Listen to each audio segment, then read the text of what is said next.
Hi. Welcome to Someone Else's Movie, the podcast where an actor, writer, director, or nebulous industry figure gives a little love to a movie they didn't make. I'm Norm Wilner, senior film writer for Now Magazine, and I survived the film festival.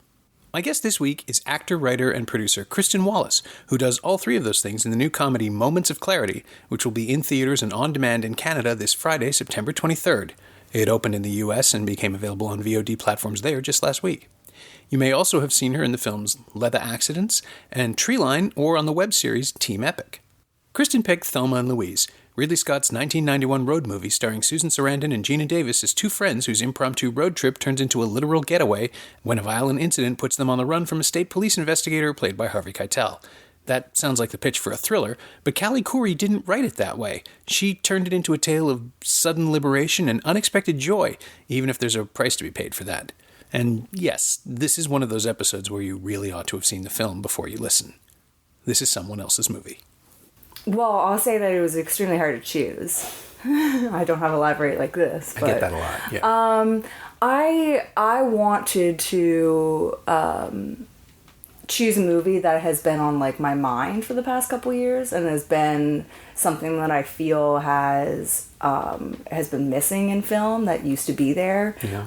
And something that is like always of importance to me is how females are portrayed in films and as leading characters. And so Thelma and Louise was just a movie that like rocked my world, and I was so obsessed with like both of those girls, and I just hadn't really seen anything like it and hadn't seen females be portrayed in that way. And so it was a huge inspiration for me just moving forward, just eventually going into acting and being in that world, but then deciding to actually, write and produce my own movie. Right. It was something that like kept on coming up, and like there's tons of things about the film that I love, but like immediately it was always seeing those women like that. Like it was so like, I don't know, invigorating for me because they were just so ballsy and kind of like going completely off the grain to how normally women are with their husbands and relationships and how they check in or see what they can do or whatever. I just loved how like bad they were. And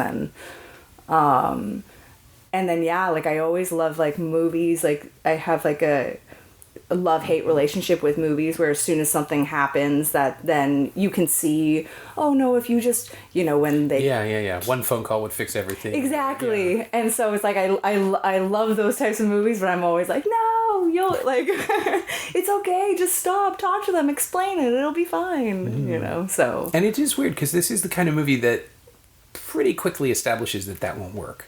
Yeah. That even if there was an explanation, and there's a really simple explanation, exactly, but no one will listen, which is kind of infuriating and kind of fascinating at the same time.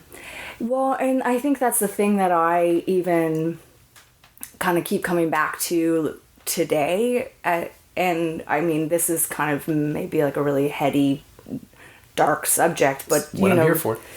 The sort of these sort of like sexual acts and like who is to blame, or how it sort of escalates, and like that sort of stuff I think is still really prevalent right now. Yeah, very much so.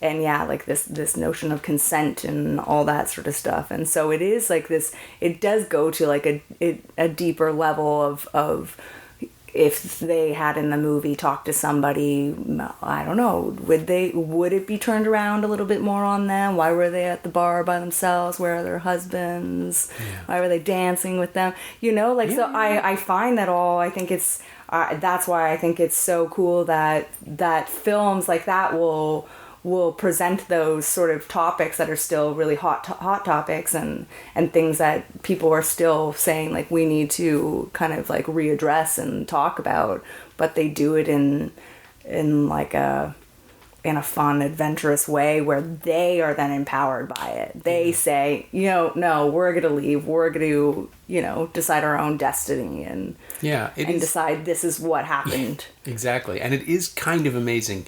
I went back and revisited it, and I'd forgotten how upbeat the tone is. Yeah. Right up until and including. And if you haven't seen Thelma Louise, press pause, go see Thelma Louise, then pick this up again, because they die by their own, like, they basically do choose to off themselves, to end it. Yeah. Which is, I mean, I saw it in a theater in 91 with a preview audience. I guess it would have been the week before it opened. And people were really with it.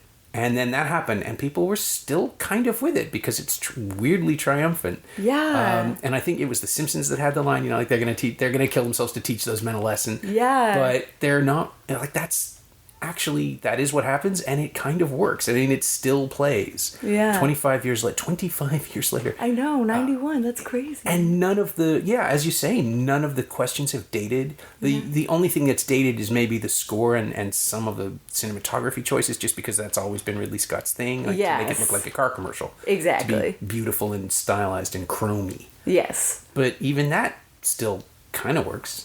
I mean, it doesn't not work. It just looks like a 90s movie. Exactly. It doesn't take you out of it. It just looks like that sort of classic 90s movie which I also really enjoy too. Yeah. Well, and Sarandon and Davis are not stylizing their performances at all, which is the other thing that's so fascinating about it. The movie is really slick and gorgeous, even when things are exploding and people are being shot. But those are real performances. They're not playing action heroes. They're playing characters who are alternately frightened and nervous and questioning themselves and terrified and strong and angry and vengeful. Yeah. But with I think that's what makes the ending possible, because they're selling the awareness of the fragility and the risk based on what they've done and what they are doing all along, which is, again, not something I would necessarily see as empowering, but it also is, right? Like, the contradiction is always there in the film. Yeah, and I always love that. Like, I always love the things that will be contradictory and that will then empower you, or just dualities in people in general. You know what I mean? And so even though they do that, then their reaction and the way it sort of unfolds and the ebb and flow of their emotions is so natural. It's not going to be black and white. It's not. And I don't know, that still just really holds true to me. And I just love both of those actresses so much as well. Yeah, I mean, I think I've been on Team Davis ever since, well, at least The Fly. Which was only 5 years before this, which is still kind of stunning to me. Really? I forget, 86. Huh. I forget how young Davis is and was when she made that and this. Yeah. And I think Sarandon maybe only has about 10 years on her, but their dynamic is much more separated. There's a clear, there's a wisdom in Sarandon's performance and an innocence in Davis's that are in constant conflict. Yeah. But perfectly represent the drama, like the dynamic that needs to be represented. They just fall right into it. Yeah, well, and it's that's another thing that I love about their friendship, but also them individually as women, is it is kind of like this interesting, weird pair. Yeah. And there is that age difference. And so you wonder, like, how did that all come about? Yeah, when did they meet? When did they first become friends? How did that happen? Yeah, but then it also seems so natural and not like some sort of mother-daughter situation. And it's not, they start to, seem similar in age, but you can also see the sort of like role model a little bit more, or well, and the protectiveness too. Yeah. When one is endangered, the other one just sort of powers up almost. Yeah. In the frame to be able to fend off whatever's happening, to the point where her own emotions get in the way and she can shoot somebody. Yeah. But the idea that you could watch that scene and think, oh, Harlan doesn't have it coming, that seems insane to me. It just goes on and on and on until it builds, and it needs the gunshot is the release of the scene. Yeah. And really early on is also Callie Corey and Ridley Scott setting the stakes and showing us this is going to be there are consequences. Yeah. That this is about that. Yeah. That pushing back against harassment and assault and all of it. And it's, still fresh, unfortunately. I don't think we've come that far. No, and again, that's why, I had said that. I think, I think there's so many layers and little nuances to it and to that film and what you could take for today and what we're still, struggling with and even their relationships, like with their husbands and the differences there and the sort of, certain like holds they have on them or control or like emotional, psychological sort of games and stuff like that. Like it's all just, just still so true to any relationship or anything that, men and women are still kind of dealing with. Right. And yet when we have, when you have the scenes with Gina Davis and Brad Pitt, like that's watching the sequence with Harlan early on in terms of with Timothy Carhart and Davis, that's a rape scene. That's no means no. That's all of the above. And then with JD, we get to understand, there's consent. Like that's the great argument of the film, is that it shows you what actual attraction looks like. Yeah. And has it has fun with it. It lets the characters enjoy it, but it lets the audience enjoy it. I think that's why people remember it fondly, because it has, for all of its murkiness, there is a clear moral through line for characters. They understand, and so we can understand exactly what a positive flirtation or dalliance or even a sexual experience looks like. Yeah, definitely. So the next question for me is, how old were you when you first saw it? Did you see it theatrically or? No, I didn't see it theatrically. I think I was in college, university when I saw it. I was probably 21. Right, because a lot of movies from that period, guests will come on and say they saw it, they grew up with it. Ian McIntyre watched Ghostbusters on video endlessly, that kind of thing. Oh my god. This isn't the kind of movie that people stumble upon. Yeah, right? yeah. As kids, you don't, unless you were watching it theatrically and had no idea. Yeah. It's the kind of movie that people it feels like they were led to or guided to. Definitely. I'm actually trying to think now. It was somebody recommended it to me. Right. And somebody older than me. That's how it came to me. It wasn't I just kind of stumbled upon it or something, I mean, Ridley Scott completists maybe, but other than that, it's the kind of thing that is sought out. Yeah. And it's so you were already fully formed when you watched it. Your sense of yourself was and I think I was also in school and university, I studied theater, and that's why I do believe it was my last year, because my last year I did a thesis play for my entire year with two other girls. We all acted in it, we all directed, we all produced, and I did wardrobe design, another one did set, another one did lighting and stuff like that. But it was really during that time we were trying to find an all-female play, and really just looking into different female characters in any sort of medium. And I think that it was one of my professors or somebody who was like, Thelma Louise, this is a kick-ass movie.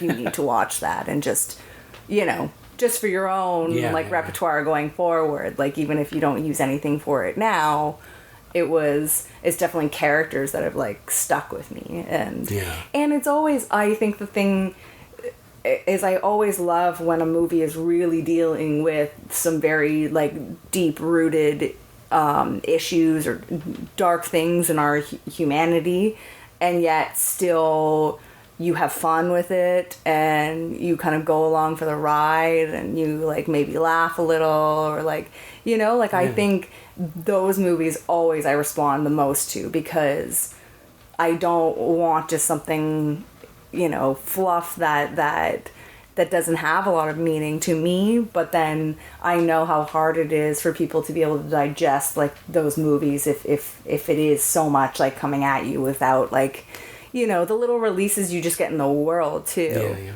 And I think I'm that person if stuff is really intense. I'll try to make a joke of it or something to try to find like some light in like the heavy situation. So that's what I loved about their like relationship and, you know. Yeah, I mean, it's always, there's humor that evolves out of the situation and the characters. It's who they are that makes the funny stuff happen, because it's the lines, it's the delivery, it's like that, just the looks that Sarandon is constantly throwing like over the camera's shoulder.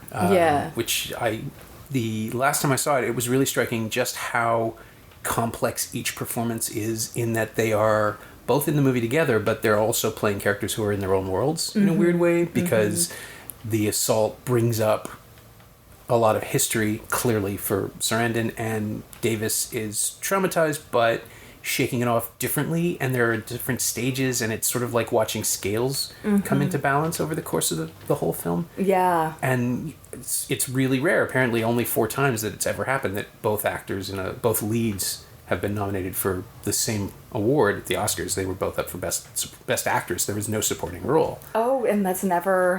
4 times in total. I think suddenly last summer it happened.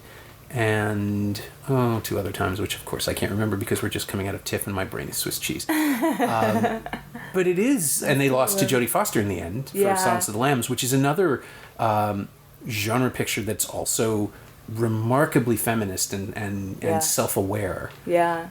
At a point in time where that wasn't happening. So it was like this little burst of thought and intelligence in the idea of that a movie that is a road movie or a procedural can also have a point of view, and more importantly have a feminist point of view at a point in time where people weren't expecting it. Yeah. So, I mean, you were saying, like, message movies can be overwhelming and exhausting, but I find it remarkable that in that year that happened twice. Yeah.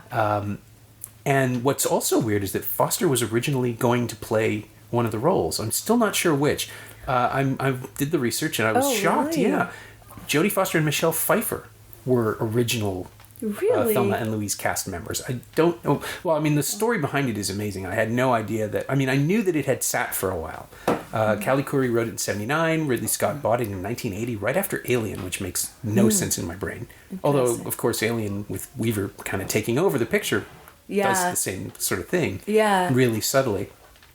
And never calling attention to itself. It's just that the final girl is actually the strongest character in this particular horror film. Yeah. So he bought it in 1980. MGM bought it for development in 1981. And he wasn't going to direct it. A bunch of different people were attached to it. John Carpenter was attached at one point. And over a decade, ultimately, it fell to Scott to make the movie.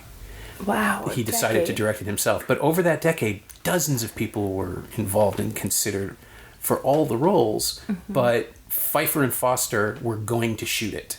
And then they both, pre-production took too long and they dropped out. Foster, I think, actually went to make Silence of the Lambs. I don't know what happened to Pfeiffer right around then. It might have been Frankie and Johnny or something, but yeah, they were going to play the leads, and it doesn't work, right? I was going to say that. I can't even imagine that. Yeah, I kind of can. I can sort of see Foster playing Thelma?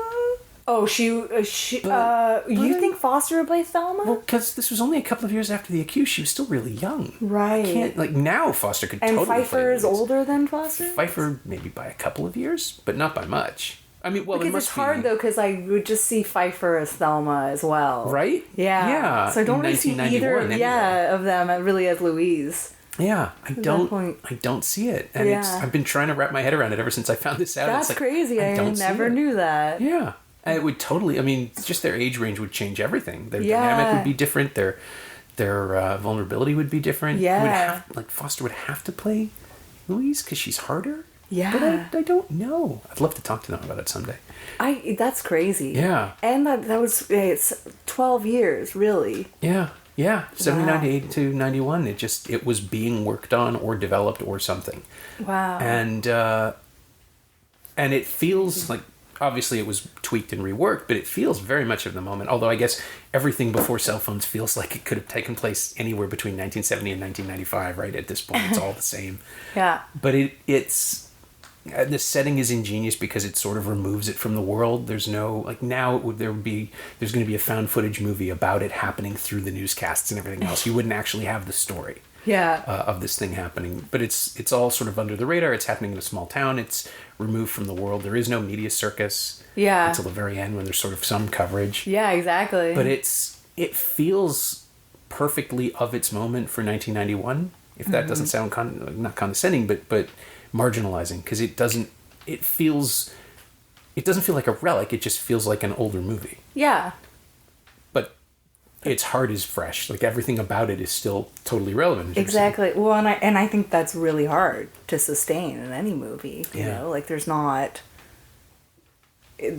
Movies will always date themselves in different ways, you know. But if the like heart of like the story and the characters can be like timeless, that's really cool. Yeah. Those are the films that I'll just always I would just always come back to like the characters. Like I'm always obsessed with specific characters in films and stuff. So when you first saw it, were you when you were on, I guess it's silly to ask if you were on side with either one of them. They're both completely justified and good characters. But how did it play for you? Like what was your initial experience of it? Did you watch it on video? Did you watch it in the theater? No, I watched it on video. I remember got really upset. I was very like riled by it and like really heated by it. I was like, I felt so connected to the girls and like really, I don't know, empowered by them and wanted to be their friends. But then there were so many things about the men in their life and the story and stuff that just like infuriated me, which I always know that that's a great thing for if a movie ruffles my feathers, then I know that they did a great job and that there's more to it and that's something that I'll continue to think about or come back to. And so it was one of those movies, you know, that and I think I had a love for Gina Davis since A League of Their Own, which I saw when I was younger. Right, that's one that will come up. Right, yeah, that's the kind of film that people discover. And that was one that like really, really affected me as well. I thought about that as well as Thelma Louise. Oh yeah. Yeah, I was really, really upset with that movie. Like my mom was really worried about me. I would continually cry. Like I was very upset that the sisters didn't see each other for so long. And again, like I just loved Gina Davis and she's just has so much like sparkle to her, you know, and I remember my mom saying to me, she's like, I'm not going to let you watch these movies anymore if you're going to get so upset. And I was like, no, I'm fine. She's like, you know it's not real. I was like, well, it's real somewhere. That's amazing. Like, okay. So yeah. Bonds, you know, I get that. And that's the thing. I think I had already, and then I was in love with her. I just loved her. And so then when I was just older and Thelma Louise came out, I just felt like a lot more mature and I felt like I saw it from like a different standpoint, and I'd had boyfriends and stuff, and so I don't know. I felt more like a young woman that saw it. I was happy that I saw it like a little bit later on. Right, like it plays to adults. Differently. Yeah, I'm sure it doesn't play. I can't imagine it would play to kids at all because it would be so nightmarish to experience. Yeah, without like an understanding of any kind of the give and take of any kind of relationship. I think you really need to have like a couple relationships before you'd see that film to really be to understand what they're going for. And I'm trying to think. The complexities. I would have been 21 or 22 when I saw it. And yeah, I mean, I've been trying to formulate this since we started talking because it fascinates me. The idea that movie playing to 22-year-old men now, boys, would be like people would be on Twitter immediately screaming hashtags about how misogynist or misandrist it is, which is a made-up thing in the first place. Yeah, I keep coming back to Amy Poehler in Parks and Recreation. You know, men's rights is nothing, and you're all idiots. To use her power in that way in that final season was just so great. Yeah. But the idea now that you could see it and legitimately come away thinking that it, you know, start screaming "not all men" afterwards. I saw it and I had no okay, the trucker at the end is a cartoon.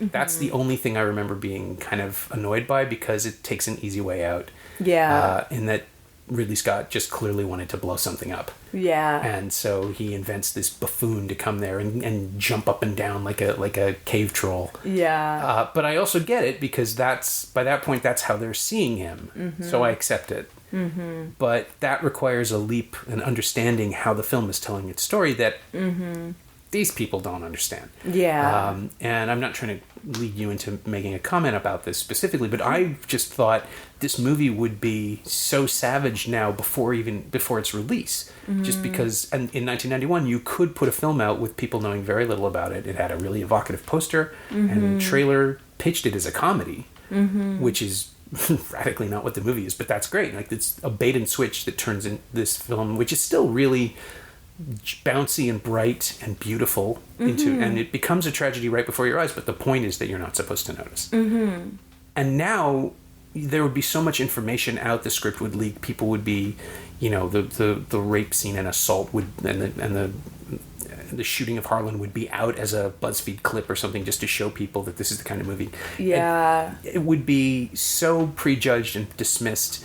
Like Ghostbusters Get Savage, this would have been worse. Yeah. And I watched it and thought, this, is it just that a movie that's saying something is now unacceptable? Because this film would never get made now. Yeah. Or if it did, it would have to be some mumblecore picture that no studio would produce. It'd be $25,000 and shot on an iPhone, and definitely you can get away with it that way. Definitely.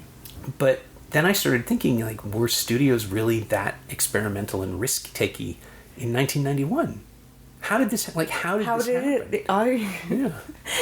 I completely agree with you, everything you're saying, because I mean, even I think that's why it's the topic of feminism all the time now, and equal rights, and I think it's in a certain way it's making things worse, like the saturation, you mean? Yeah, and maybe the constant spotlight on that is making people more sensitive than they need to be, or I think so. Maybe, I think it really would get butchered if that was to come out right now, or even try to get made right now. Yeah. Do they have to hate men?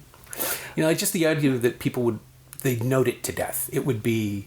Yeah. It would be taken apart for, can it be more ambiguous? Can this be read to be softer? Can they not do that? Can they not do this? Yeah. Do they have to drive off the cliff? Yeah. What if Harvey Keitel reaches them? Yeah. Because he's so nice. So nice. And it's a great role for him too. It's a quietly sympathetic performance in that he's impotent. He can't actually save them, because that's not where this is going. Yeah. But on the most recent watch, it's that character totally undercuts any criticism. It's very clear that these specific people are the problem, not a gender. Exactly. It's not, and I don't know how they got away with that, or that message that it isn't about a gender. Yeah. And that's not what the story is about. They're not trying to pigeonhole, Yeah. But people who want to see things in a movie, every time. Yeah. If you're looking for something, you're probably going to find it. It's the beauty of confirmation bias. That shot didn't match the other shot. Clearly, this is a conspiracy to undermine all of our realities. It's the red pill, blue pill conversation for the Matrix. But then you introduce something like the persecution of the male characters in this film, which the trucker, yes, but the other, and generally the people that get hurt in this movie, the men who get hurt in this movie, are kind of assholes. Yeah. And kind of have it coming. And maybe the point of the film is that if you don't behave like this, you're probably not going to get shot in a parking lot. Things like that. Yeah. As opposed to, it's saying men are evil. Well, no, this guy is a douchebag. That's different. It wasn't I never saw it as this sort of universal, all of the guys in this film are evil and bad. I felt that it really was a very realistic representation of how both females and males can act in, good and bad ways, or out of character, or, push it too far or something. And if you do that, then there's going to be consequences. I think that's what I liked, that also if men are going around acting like that, then maybe some women are going to stop them. Then not every woman is going to turn a blind eye, or, I think that could be empowering for both sexes. Yeah. Well, I think it's the film is really conscious of the concept of escalation. That, it goes a step too far when Harlan insults Louise. It also goes a step too far when Louise shoots Harlan. There's, that's the point where we understand that, that's wrong. It was wrong for him. It's wronger for him to kill him. Exactly. For her to kill him. Yeah. And again, if you're only looking for offense, that's what you'll see. But the movie is so much more nuanced and so much more intelligent about that stuff. Yeah. Which also makes it surprising, weirdly enough, for Ridley Scott to have made that in 1991, because Black Rain is not the smartest movie, and 1492 Conquest of Paradise is not the best movie. He's really only ever as good as his script, but this was a great script. Well, and that's why I even found it funny when I was thinking of Thelma and Louise and how much it affected me, because normally I guess the director is hand in hand with that, and I'm like, Ridley Scott has not been like a director of mine. That's like, I do have a lot of other films that have impacted me in that way. Yeah. So I mean, I don't know what that says, but is there somebody around that time who was speaking to you, a filmmaker that you were around that time? Yeah. Well, at that point in your development as an artist. I mean, maybe Darren Aronofsky. Okay. And then I mean, I started to get into David O. Russell and stuff like that, but yeah, I was never. I didn't even. I think it took me a second to like even remember that it was like Ridley Scott. Yeah. It was jarring because I was there. I went in pretty cynical based on his run, because as much as I love Alien, not a huge fan of even Blade Runner. And then you get Legend, and you get Someone to Watch Over Me, and you get Black Rain, and you're like, well, they're all slick commercial products. They're all packaged really well, but they're, oh, that's right. He's a commercial. He started in commercials. This is his kind of thing. Right. And then he makes this, and it has feelings and thoughts and opinions and a position and a perspective. Very, very different characters for especially that time. But even now, I think, too. Like, that's why I think... It's shocking once talking about it and thinking, how did that get made back then? Yeah. And by him, and at that point, it's the script I think would have been strong with anybody, but he somehow, by putting that gloss on it, he's the right guy for it, which is really strange. Yeah, and obviously waiting out for those two leading ladies and having those, I mean... Because now hearing that story about I was so Pfeiffer stunned. and Foster, that's so crazy. It still doesn't make any sense to me. And Foster she'd made The Accused 2-3 years earlier. I guess it was 1988 that she won the Oscar for that. And why would she even... I mean, I guess I'd see why she'd be attracted to it, because it's a safe kind of escalation and a sidestep for her career-wise, but it also makes virtually no sense to cast her. It's one of those things that's just going to eat away at me until I can finally get to talk to them. I know, exactly. How did this happen? Well, once you talk to them, let me know. I will. We'll post an addendum on the website. But it's one of the films that, again, I underestimated almost everything about it right up until it started. And I remember even that title sequence with the color slowly coming in, I thought, ooh, that's a little... I'm not going to like this movie. Yeah. It's a little Ridley Scotty. Yeah. And then it comes to life. Yeah. And it actually does work. And the Ridley Scotty works for it. Yeah. For this road trip, for this, sort of like cool car girls and badass girls. Like that sort of commercial feel. Yeah, it's a really form, works. Yeah, it's a form you understand, I guess, and the script is subverting it as it's happening. Yeah. And the actors are being too real for a Ridley Scott movie. Although he's always been good with actors. I mean, the cast and the acting in Alien is just amazing. Yeah. And again, Harrison Ford is doing exactly what he's asked to do in Blade Runner, which is playing like a film noir character. But the reality that Davis and Sarandon bring to the roles, and and Pitt doing a movie star thing, is also kind of an unreality, but it also explains how he gets away with what he gets away with, how the character does this, because clearly this isn't the first time he's done this to somebody, but he's really good at it. He's really polished. Yeah. And apparently that role was, I mean, the story goes, dozens, like basically every male actor of a certain age was considered, or was supposedly considered for the role. Tom Cruise apparently comes up in a lot of conversations. Alec Baldwin, which in 1991 makes sense. Right. He was really, like, he was still kind of doing the hunky idiot roles and stuff like Married to the Mob or Miami Blues, where he was just perfect. And then Christian Slater was cast, and that's when Pitt replaced him. Really? And again, Christian Slater makes no sense. Yeah. I don't see that.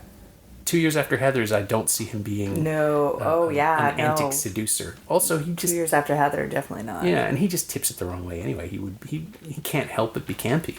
Well, he doesn't have like the sweet naivete that like Pitt had, and like the kind of like, I don't know, he just seems so wide-eyed, and like Slater would have, he's got like he's got more of like the sly sort of, you would think something was more up with that guy. Right, exactly. He would tip it. Yeah. You could tell, you'd see it coming. Yeah. And with Pitt, because nobody knew who the hell he was. Yeah.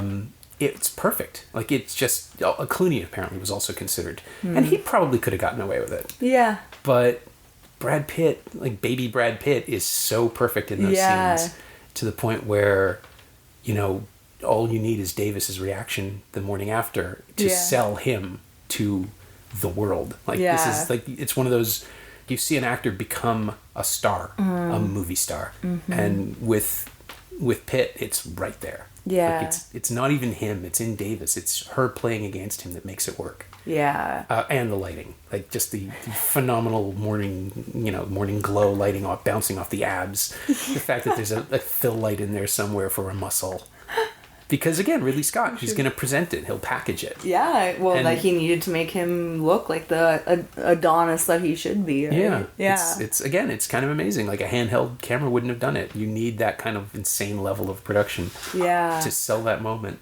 Or where you walk out of a movie and you're following this person. No matter what. It's like, oh, I want to see what that person does next. you become a fan from that moment on. Yeah, that was A League of Their Own with Thelma, or with Davis? Davis, yeah. Not Lori Petty?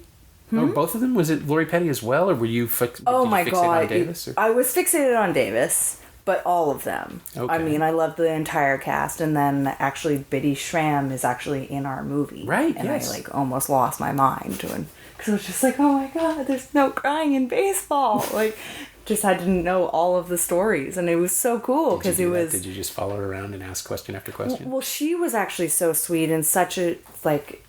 I don't know. She was just very complimentary to me, of being like, good for you.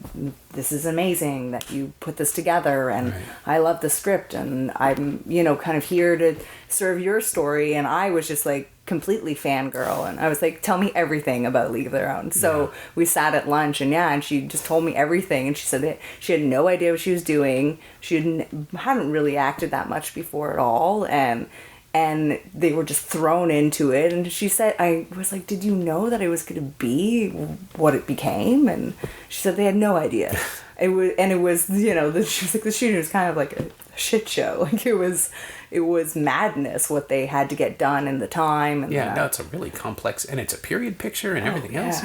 Yeah. I love these stories. Taika Waititi said that when he was working on Hunt for the Wilder People with Sam Neill, all he wanted to do was ask Neil questions about Event Horizon, and Neil doesn't remember it, which is his great heartbreak. It's like, I'm following him around, I'm asking about this, and he's like, I don't know. I don't know. I don't think he liked it. So he's kind of like... So he's just trying to put it behind him. Right. But it's kind of great, and it's even better when they actually do know stuff. Yeah. And are willing to share it. Yeah. So I'm trying to think if there's anything else that we should cover. We didn't talk about the Oscars, but there's really nothing to it. I mean, it won the consolation prize that we can't give you more prizes award. It won Best Original Screenplay. Yeah. And a Golden Globe as well, which is weird. That rarely lined up at the time, apparently. But it was up for picture and director. cinematography, I think score, and both leads. Yeah. And lost everything to Silence of the Lambs. Yeah. Which won adapted screenplay, but Thelma Louise got original. And that's sort of, it's the Tarantino award. It's the one he always wins when his films are up for everything. He won for Pulp Fiction. He won for Django. Yeah. That's going to be the way it works, I think. The film that Hollywood really wants to get behind, but there's something more expensive or more polished on the other side that they're going to jump on anyway. Yeah. But it felt like the Oscar for Corey feels like the right vindication. Like if one thing had to win, then the screenplay makes sense. Yeah.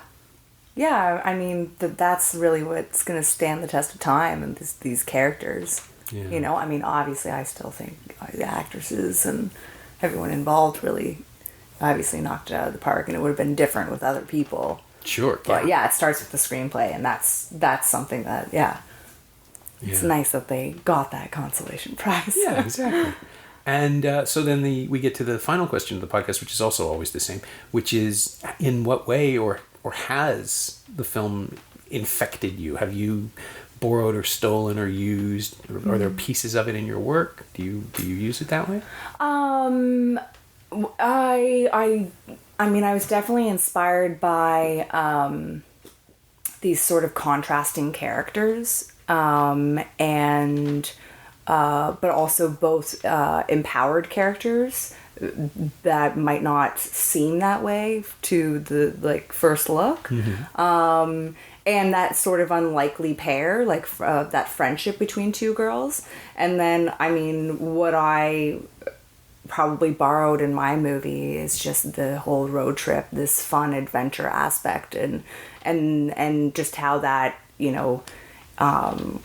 it can just be your life in general, of how you view your life and the small little adventures you could find yourself on. So it doesn't necessarily need to end with you driving off a cliff and killing somebody. I mean, ideally it shouldn't. Yeah, ideally. The perfect road trip shouldn't end that way. So I more took that inspiration and tried to view it from a more from like a smaller, more simplistic, day-to-day, like small details in relationships and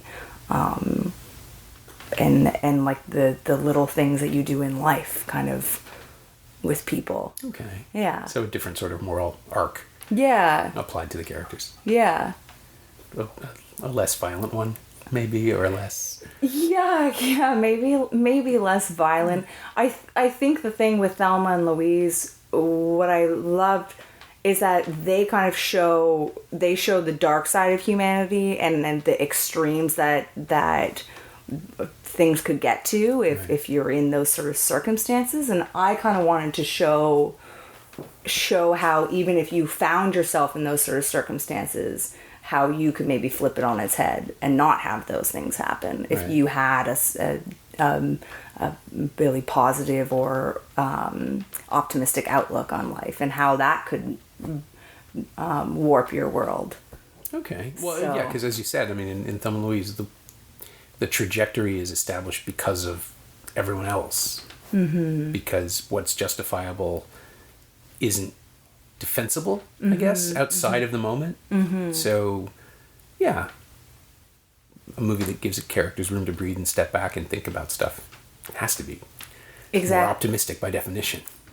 Exactly. Yeah. And I think Thelma and Louise, they do, they really mold and change their world, but it goes in a lot of a darker, more extreme path where I don't know, I kind of wanted to view it from like the more like positive aspect, or of how you could kind of like you could change that and sort of like have it not go that direction and make it like, I don't know what I'm trying to say, like retract back and change things for that will just like better you, right? Sort of thing. So journey of self-discovery, just a journey that ends, with the car being parked.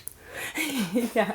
Yeah, or you getting to that destination that you always wanted to get to, right. but you're now a different person. Right. Which is, yeah. I mean, that's the best kind of road trip movie, really. Yeah. And the one that actually lets the audience follow the development and the changing, and again, that gets somewhere instead of ending in the canyons. Yeah. It's such a downer ending, and it doesn't play like one. It's so weird. I'm still grappling with that. I know. The other thing, famously, they shot an ending with a model of the car landing, so it would be okay. Oh, really? To imply that they could survive. Yeah. And I'm trying to remember if it was mentioned on a commentary track or if it was just an interview somewhere. I should really have researched this more deeply, but it just wasn't time. The idea that an audience would want that anyone would have accepted it. I mean, there is really no other way the movie can end. Mm-hmm. And I think it's one of those things where they just had to do it to show the studio that it wouldn't work. Mm-hmm. But it sounds so annoying. Just like, imagine being there and shooting it that day and like, well, I guess there's a way out. Let's shoot that too. Yeah. That sort of coverage. It's another Brad Pitt movie, actually. Of course, it's Seven, where famously, New Line was taking that position. It's like, does there have to be a box? Does there have to be a head in a box?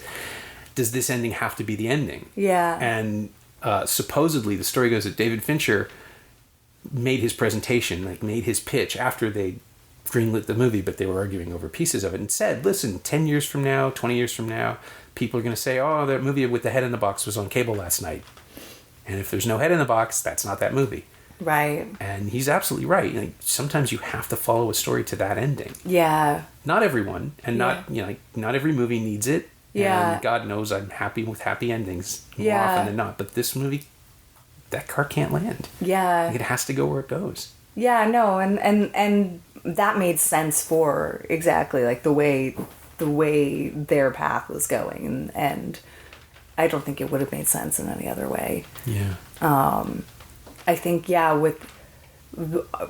because then you see, like I always saw with Thelma Louise, it was going in that direction, right, and it keeps going, and you're like, it's gonna end that way, and it's gonna end bad, but somehow you feel all right with it, and I think that's just again through the characters and how they feel. Yeah. And so when being inspired and loving these road trip films, just because I love this sort of like forward momentum, and I just think road trips are so fun, and you discover so much, and there's fun characters and stuff. I think with ours, I always wanted to, because though road trip films often, you'll know what's going to happen next, and it'll be kind of... Yeah, there's sort of predictable beat. Yeah, there's sort of formulaic things that you're like, oh, and then they would stop there and they would sing karaoke and win that money so that they can buy gas and keep going and stuff. Yeah. So a problem is immediately followed by the solution. Exactly. So with ours, I tried to kind of lead people down a certain path, and then it would go a different direction. So they would think, I know this. Right. I know this road trip film, and I can go along with these characters, and then it kind of goes a different way. That's cool. Subversion is a great idea. Yeah. We should have more of those. Yeah, so tried to, do that a bunch of times, and we, especially with some of the male characters that come in, and maybe something that you would think that you might have happened in a movie like Thelma and Louise, will then kind of go a different direction. Oh, nice. In ours. Okay, and so before we wrap, I'm trying to figure out how to frame this, but how would you introduce, like, if you were directing someone to Thelma and Louise now, how would you sell it, and what would you tell them? Somebody, like a 20-year-old or a 22-year-old, a student, somebody around the age you were when you first saw it. Because the world is different, but the movie, by necessity, is the same. Yeah. I mean, I think I would always focus on you're following these two women who are both kind of lost and disempowered in their lives and their relationships, and how through some unlikely events that could be seen as kind of like life ending, or actually empowers them and has them become stronger, bigger, better women, even, and they kind of do that for themselves, but then also together they build each other up. Yeah.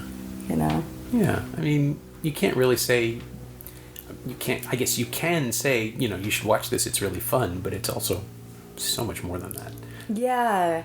I think it's really about the evolution of these women. Like, so if I was talking to any, like, young girl, and they hadn't seen it, like, I would really say it's just such, you really deal with, like, the complexities of